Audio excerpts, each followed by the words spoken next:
Devi Gaurvani Pracharine Nirvishesha Shunyavadi Paschatya Deshtarine Jai Shri Krishna Chaitanya Prabhu Nityananda Shri Advaita Gadadhara Shivasadi Gaur Bhakta Vrinda Hare Krishna Krishna Krishna Hare Hare Hare Rama Rama Rama Hare Hare. So 2:35 Bhagwan Sarva Bhuteshu Lakshitah Swatmana Harihi Drishyar Buddhi Adibhir Drishta Lakshaner Anumapakay Bhagwan Sarva Bhuteshu Lakshitah Swatmana Harihi Drishyar Buddhi Adibhir Drishta Lakshaner Anumapakay Bhagwan Sarva Bhuteshu Lakshitah Swatmana Harihi Drishyar Buddhi Adibhir Drishta Lakshaner Anumapakay. Word to word translation and purport by His Divine Grace A.C. Bhaktivedanta Swami Śrīla Prabhupāda. Śrīla Prabhupāda ki jai. Bhagavan, the personality of Godhead, Sarva, all, Bhuteshu, in the living entities, Lakshitaha, is visible, Swa-Atmana, along with the self, Hari, the Lord, Drishyaya, by what is seen, Buddhi Adibhihi, by intelligence, Drishta, one who sees, Lakshanaya, by different signs, Anumapakaya, by hypothesis. Translation.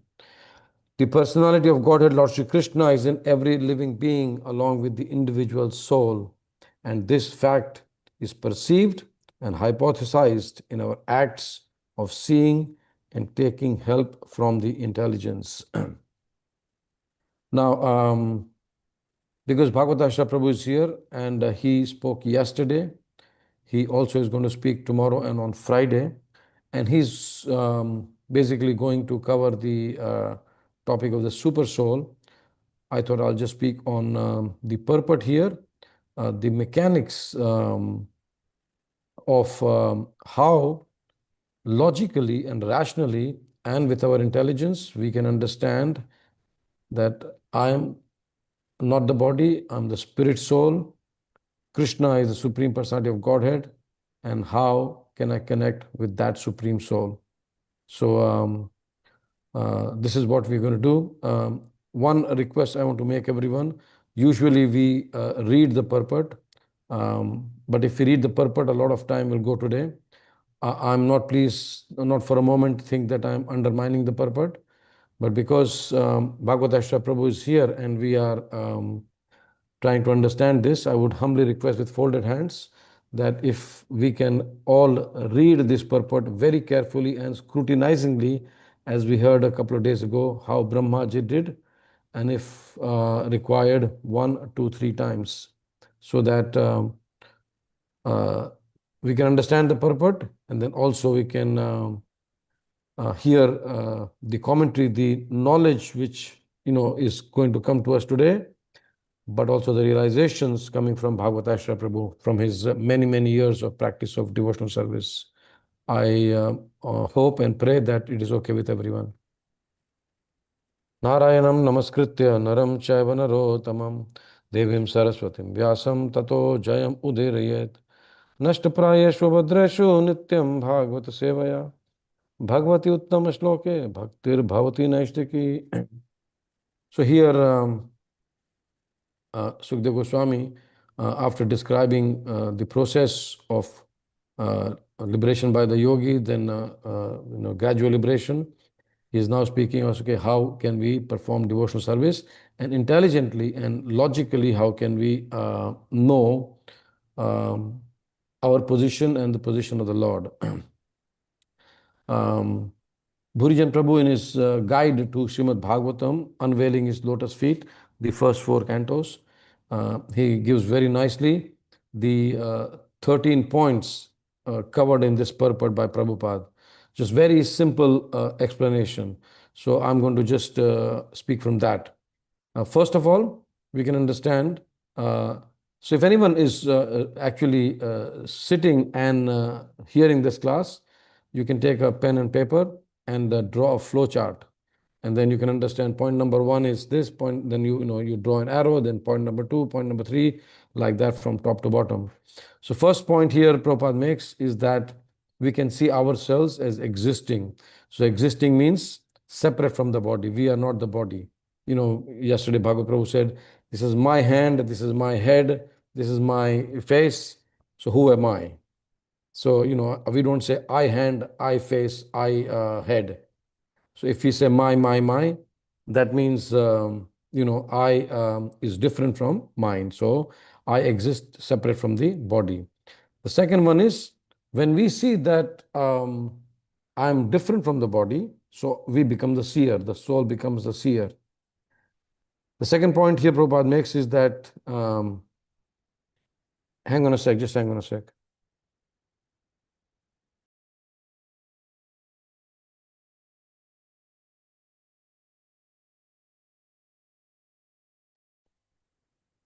Sorry about that. So second point here, Prabhupada is making that even with our body, even with our sense organs, for example, seeing and moving or hearing, we are not independent. We are depending on the various forms of energy which is coming from the material nature. So the beginning is I'm not the body. The second part is that even my organs or my senses are not independent. They are dependent on the energy coming from the material nature. Because for example, for seeing, you need two things. You need your eyes, but at the same time you need light. Even someone with very bright eyes, if one is placed in a dark room, we cannot see. So material nature also provides us the mechanics with which we can see, probably we can move. Our sense organs are not independent in themselves to provide the experience which we want to have. That's number two. Number three is that, yes, these experiences are there with the material nature.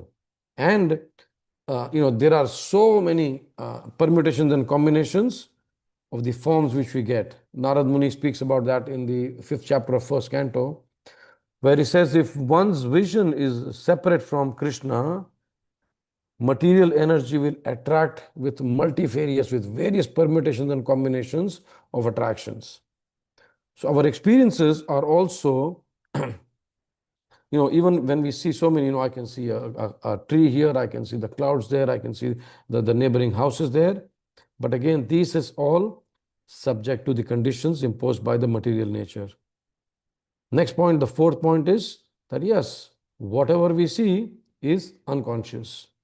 The brick is unconscious, the fence is unconscious, everything is unconscious.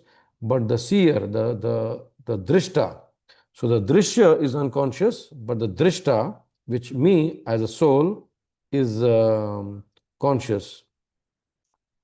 Devesh, I cannot concentrate this little noise, please. The drishta, I'm as a soul, I am conscious, and whatever I'm seeing is unconscious. The fifth point which Prabhupada is making here, that because we are spirit and we are connecting everything with matter, we only see material conditioning, and then that is not giving us full satisfaction because of the limitations which matter imposes. Bhurijan Prabhu, again, in his short booklet called Japa, a very beautiful book actually, if it was an old book, very old book, if you can get hold of that. He writes there that, yes, one may think, I can do everything, I can fulfill all my desires. Whatever unlimited desires I have, I can fulfill them. But then he also says that our desires can be fulfilled, like he compares our existence in the sky as a huge cup. Even when we are fulfilling our desires, we are still under the huge cup. We are not unlimited. So the fifth point here Prabhupada is making is that if you imagine that this entire sky, where we are flying in the planes, where we are going in space, everything, it is like a huge cup. So our limitations with whatever, we think it is limitless, but it is still limited by a huge cup, which is the sky, which is the ether. So material nature is imposing limitations on us, our experiences. The sixth point which Prabhupada is making is that generally people think that material nature has developed the power of seeing or having these experiences, moving in any part of the world, moving into space, coming up with AI robots, the humanoids, everything. But the scriptures say that matter and spirit are always going to be two different identities. We can thus conclude that the seer, that's us as a spirit soul, is spiritual, and whatever else is seen, including AI, artificial intelligence, ultimately comes from humans. Ultimately, it is matter, right? So, spirit and matter are distinct from one another. This is one philosophy which is we have to understand, very, very important.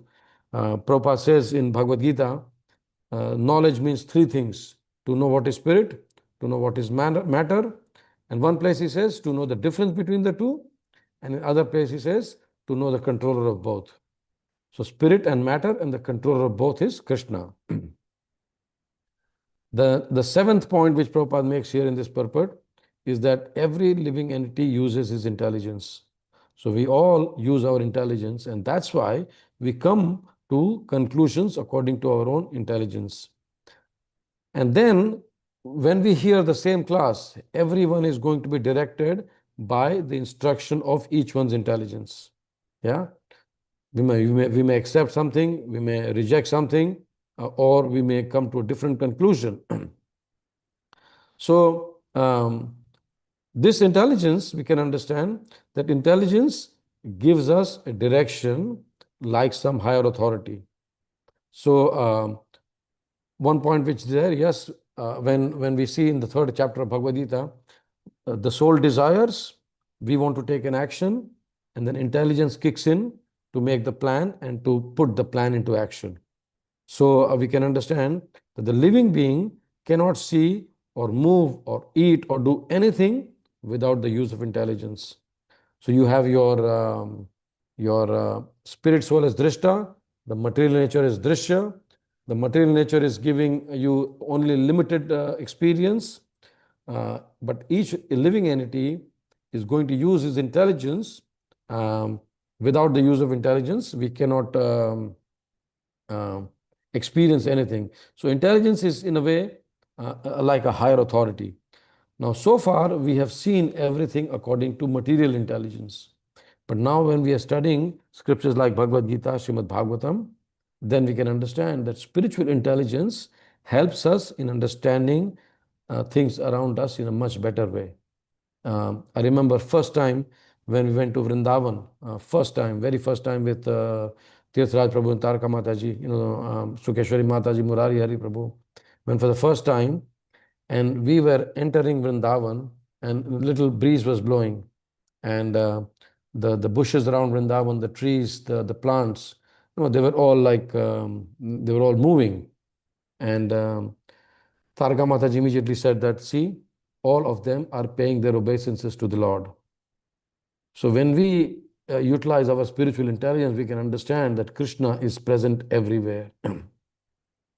So this is, the advantage of hearing from the scriptures, that our material intelligence is converted into spiritual intelligence. Then the eighth point which Prabhupada makes here, and which Bhurijan Prabhu clarifies, is that we can also perceive that not only we possess and we are directed by some intelligence, but we can see there are vast gradations of intelligence among living entities. We can think of an ant, we can think of a dog, we can think of a donkey, we can think of an elephant. And even among human beings, right? Even among human beings, there are various levels of intelligence. Now, we can see that when we have more intelligence, then we have higher authority also, right? So, like in a class, if the audience is there, and suddenly, some Mahatma walks in and they start speaking, as we see in the case of Sukdev Goswami. The sages who were assembled were all highly intelligent people. But the moment Sukdev Goswami walked in, everyone realized that, yes, this is the higher authority from whom we are going to listen to. So, and this is again not material intelligence, but because of his devotion, because of his purity, he had the highest intelligence, and that's why he assumed the highest authority. So, this is um, um, this is the next part where we can understand that even intelligence is there, but there are gradations of intelligence. And Prabhupada makes a very, very powerful, very beautiful point here, that he says that that living entity, that person who apportions the intelligence and is residing within us and instructing everyone is known as Supersoul. So sometimes we also understand that, in one circumstance, but sometimes when we see danger and the Supersoul tells us, don't do this. And then we don't do that, and ultimately we are saved. So where our intelligence is apportioned and someone who's residing within us, it's using our intelligence to guide us, that is the super soul within us. So Paramātmā within us is guiding our intelligence to take or not to take certain action to save us, to protect us, to guide us, to direct us, to help us progress in our spiritual life. So yes, we have come to that level of intelligence, then spiritual intelligence, and now we can understand the presence of Paramātmā guiding our intelligence. Earlier, we would not have used our time, our intelligence, our skill, influence, money, whatever in the Lord's service. But now we can understand, actually, the bhakti, what we are given, neha vikramanasho asti pratyavayana vidite, that whatever little I'm going to do today in bhakti yoga is not going to be lost ever. We have got this understanding. And then Super Soul is guiding us, guiding our intelligence, that yes, we do more and more bhakti, and that way we can be saved. Then, of course, we want to understand, Prabhupada goes on to speak about, we naturally want to know what causes the super soul to apportion different amounts of intelligence to various living entities. So yes, we every living entity identifies with the body. Yes, that's definitely. But then our actions and desires are based on this identification. So a human being will desire differently than a dog. A dog will desire differently than the eagle, and the eagle will desire differently than a devata. So this way, the super soul, the source of all intelligence, awards us either a very minute intelligence, just ahar, bhai, nidra, maithun, eat, sleep, mate, and defend like an ant or an animal, or it will give us expanded intelligence based on our desires. So grosser the desires, the more contracted the intelligence the super soul gives. So again, we come back to the point, everything begins with a desire. So if we desire to serve the Lord, the super soul will give us intelligence how to do and what to do. The next point, the 10th point, is that every time we'll face a choice. Now, the choice will be whether we go towards ignorance, the bodily concept of existence, or toward knowledge, the spiritual concept of existence. Every moment we'll have a choice. Even after we finish hearing this Bhagavatam class, we'll have a choice. Prabhu has told me to read the Purport 3 times. How will I get time to read this Purport 3 times? Or the mind will say, it's okay, tomorrow we're going to hear anyway, there's no point in reading it. So the choice we make, the desire we have, will make super soul direct us either toward the bodily concept of existence or toward the spiritual concept of existence. Then the next part of the flow chart is that if we choose the spiritual conception, then we can move toward the understanding by surrendering to the Paramātmā. We can say, okay, let me try. I surrender. The Paramātmā has given me the intelligence. Intelligence is directing me to read the Purport 3 times. Let me do it, right? The desire, the material desire will say, no, no, no, you here tomorrow, doesn't matter. But rather than our desire dictating us, spiritual intelligence, which is given to us by the Paramātmā, will dictate us. So this way, our actions are going to be continuing. And then this is again a common sense. So we come to the conclusion that there are three identities. There's us, the spirit, the matter around us, and the Supreme Spirit, which is residing within us. Yes. So this way, again, what Krishna says in the 3rd chapter of Bhagavad Gita, that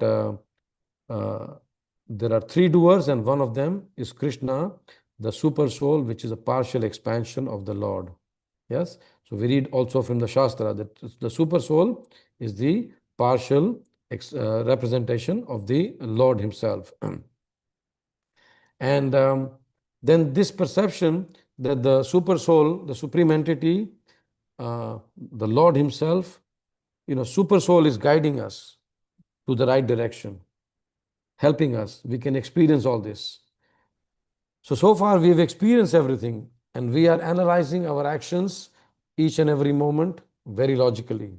We have come to a conclusion that yes, if Paramātmā, which is the partial representation of the Lord, can guide us, imagine if we worship the original Supreme Personality of Godhead, Lord Sri Krishna, what will be my position? So this realization of the Paramātmā feature by the living entity is the beginning of self-realization, as Bhagavad Prabhu mentioned yesterday. And when we progress on this, understanding that Paramātmā is the partial representation, Lord Sri Krishna, the Shyam Sundar, Vrindavan Krishna, is the origin. And with the help of the authorized scriptures and with the grace of the Lord, we can understand that, yes. And then when we desire to serve that Lord, the Lord will award us a vast amount of intelligence, spiritual realization, experiences, the bliss, the happiness. And this way we can do more and more and more. There are two verses which are quoted. One verse is where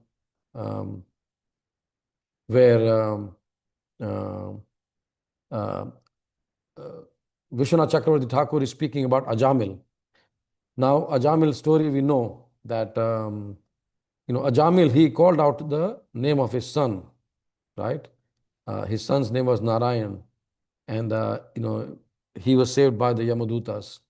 And in the 6th canto of Śrīmad-Bhāgavatam, Vishwanath Chakravarti Thakur gives us explanations why, if we have a little experience of devotional service, the pleasurable experience of devotional service, and it gives us pleasure, why won't we do more and more and more? So Vishwanath Chakravarti actually gives us this wonderful analysis from the case of Ajamil.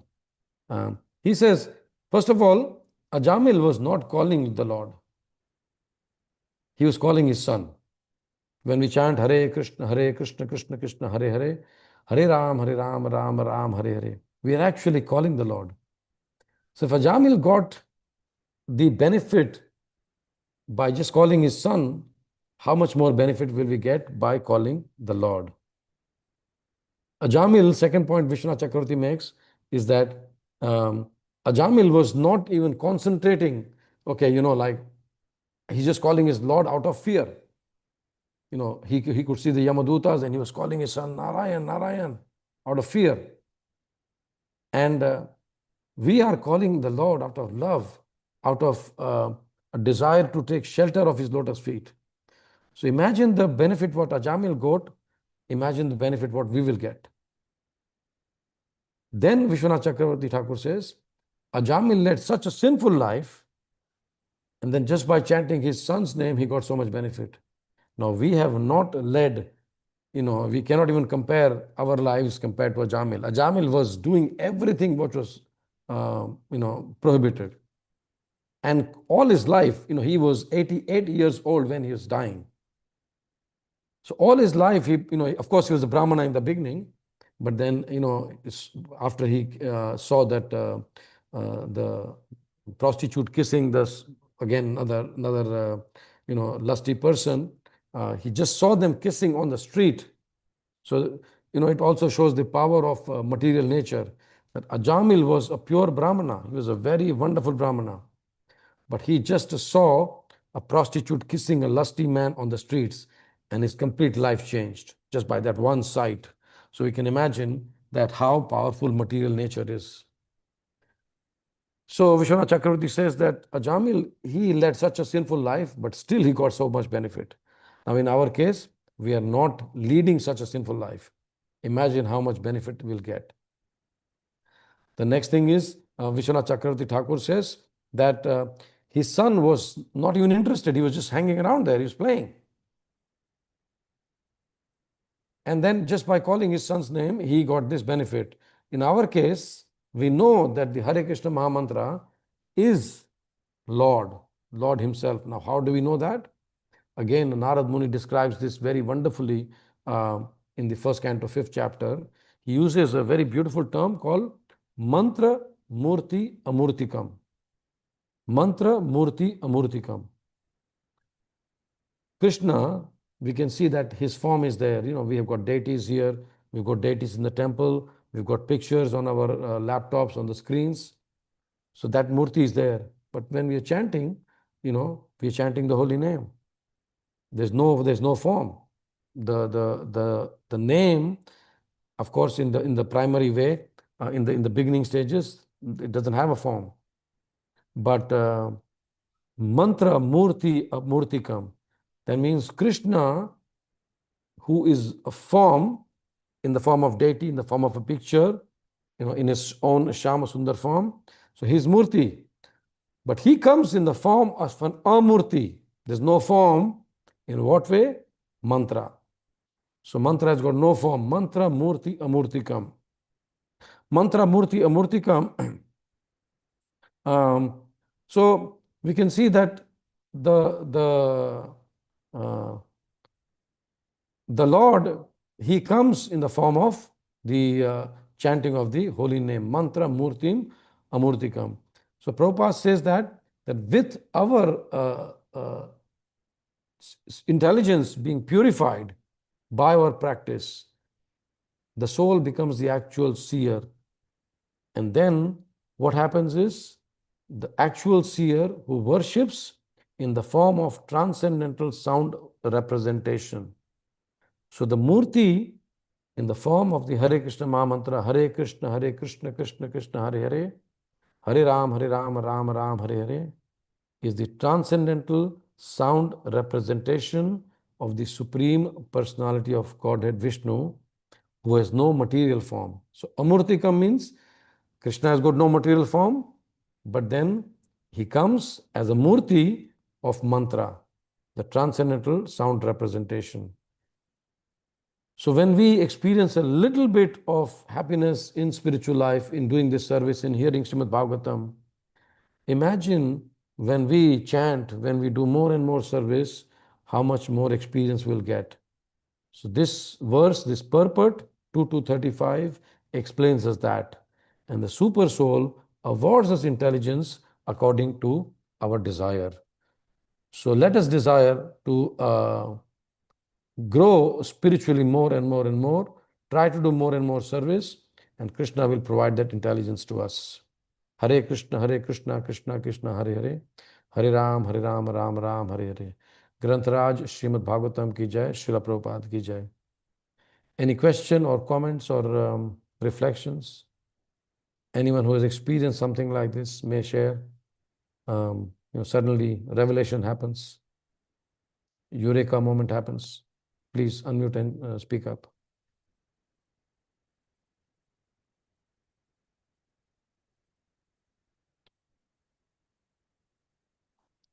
Okay, so thank you very much for joining.